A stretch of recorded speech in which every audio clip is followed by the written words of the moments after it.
What is good, YouTube? Warstu here with a video on Wonder Woman 2, aka Wonder Woman 1984. So it was recently revealed that the movie had been pushed backwards by 7 months up to 2020 June, which has caused some controversy in the comic book world. So a YouTuber called Grace Randolph, aka Beyond the Trailer, a really big YouTube channel, is trying to suggest the reason why the movie's being pushed back is because they're going to reboot the DCEU with the Wonder Woman movie. I don't really think that's true. It could happen, but most likely not. So let's break down why I don't think that's going to be the case.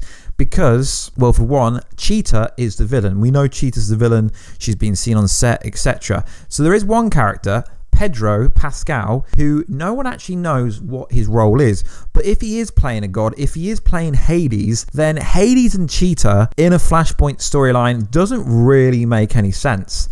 But the argument that she's saying is it's being reported like it's kind of factual, but realistically what she's just saying is Steve Trevor is going to be saved by Diana, and essentially she's going to change the timeline and it will reboot the DCEU. Now we all know the DCEU is in a bit of a mess. But I don't think really that's the case, because we have Aquaman coming out later this year, which looks fantastic. Then we have Shazam, which also looks awesome. Then we have the Joaquin Phoenix version of the Joker. Now, do I really think they're going to reboot the DCEU? No. And obviously the Flash movie played by Ezra Miller, obviously that's been pushed backwards as well because he's shooting the next Fantastic Beasts.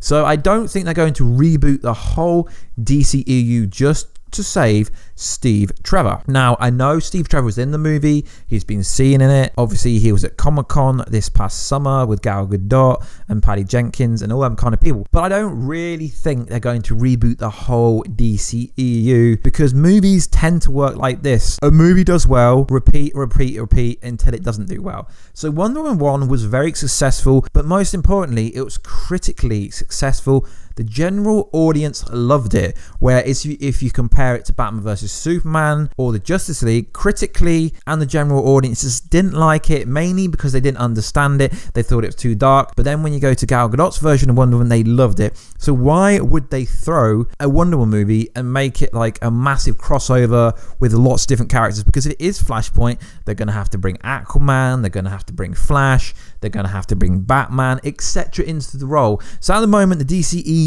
or the worlds of DC, depending on what you're actually calling it, they're focusing more on standalone movies with minor crossovers, if that. So the scoop, I guess you could say, that Wonder Woman 1984 is going to reboot the whole of the DC Extended Universe, I don't actually think it's true. I do think it would have, a version of it would have to happen. So let's say that we watch the movie and Steve Trevor gets saved and then he's back in the current timeline in the current year.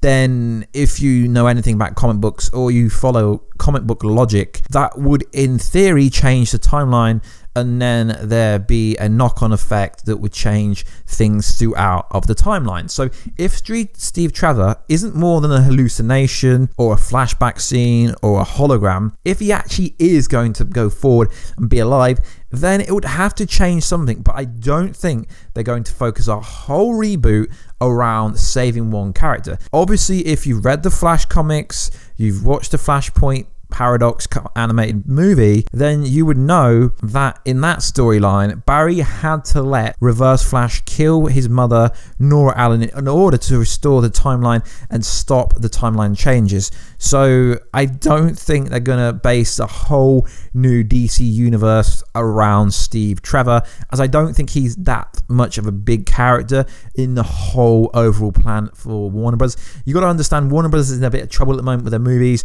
Their TV shows obviously do well. The Flash, Arrow, Legends of Tomorrow, Supergirl, Titans is doing quite well based on like critic ratings. So I don't think they're going to base their whole marketing strategy, the whole of the future of DC movies, based around Steve Trevor and Wonder Woman. Although Wonder Woman is a very good property, very successful property, I don't think it's going to reboot the whole DCEU. If they are going to do that, it will be with the Flash movie. But as we understand, the Flash movie at the moment is a standalone movie, but there's a lot of controversy in the DC world at the moment. There's even some reports saying that Matt Reeves isn't doing the Batman movie anymore and he's out. I mean, Batman's in and out every other week. There's even rumors that Henry Cavill is still Superman. So I like to go over stories, but I would say what Grace Randolph was saying was more of a theory than anything factually correct, because what happens in this kind of world is if there is a rumor or a story going around, you will have lots of different outlets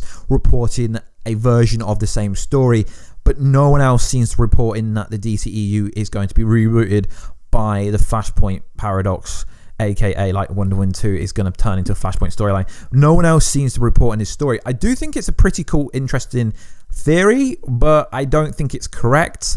I'm looking forward to Wonder Woman 1984. I really hope Pedro Pascal does turn out to be Hades, as I do like to see the gods. That would be very interesting. Who else do you think Pedro Pascal could be playing? Hades is the only... I mean, it's not confirmed. Obviously, they like to keep roles a mystery. But yeah, guys, let me know. Do you think the scoop of Wonder Woman 1984 being a Flashpoint-centric story is true? From what I've been told, they're just rejiggering it to give Wonder Woman a better chance at the box office, because obviously they've got the Joker movie. They want to give each other movies more time to stand alone, and basically just rejiggering Warner Bros. Movie time slots, like release dates, really is what I'm being told is the actual reasoning for this. And obviously every movie does get reshoots, so at some point reshoots for Wonder Woman 2 will happen, and then people will come out and say, oh, it's massive reshoots. But at the same time, guys, you have to understand that everyone said the Justice League reshoots were minor reshoots, and then they literally changed the whole movie. So sometimes it's hard to know who to believe and who to follow, because that Justice League reshoots changed the game. They literally changed the whole movie in the Justice League reshoots. But I don't think this is any more than rejigging time slots or for when the movies actually get released, if I'm honest. Anyway, guys, please like, subscribe, and comment. I try to keep you guys up to date with all the latest DC and Marvel news. I am going to be covering like random movie reviews, but the channel will always be based around the comic book world, as that's what we're into here. Anyway, guys, I will catch you in another video later on tonight. Catch ya later.